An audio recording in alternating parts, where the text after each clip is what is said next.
Aid workers managed to cross into the rebel-held east of Aleppo city from the government-controlled west earlier this month. It was the first time since June humanitarian assistance crossed through this front line.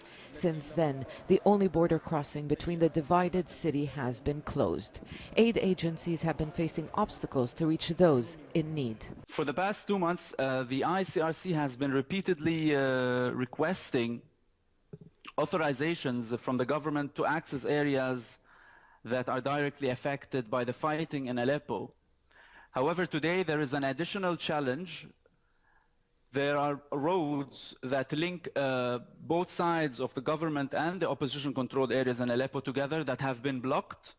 There are roads around the city that connect the city with other major cities in Damascus that also these roads have been blocked.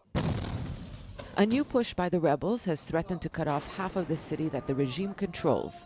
The highway in the southeast links Aleppo to Damascus further south. This has forced government forces to use a dirt road to reach the city, but even that supply line is threatened. The opposition denies it is responsible for preventing supplies from reaching civilians. It is the regime who closed the humanitarian corridor inside the city. That corridor connected the east and the west.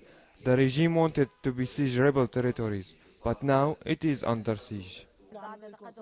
People living in the government-controlled West say prices of basic goods and fuel have increased.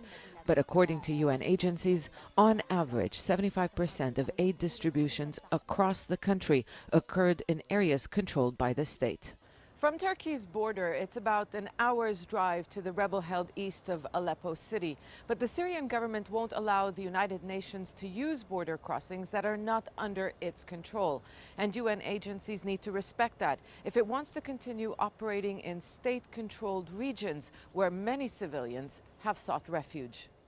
With all these obstacles, very little aid is reaching the hundreds of thousands of people living in the divided city, where the battles have been over supply lines. Zeina, Khodr, Al Jazeera, Antakya.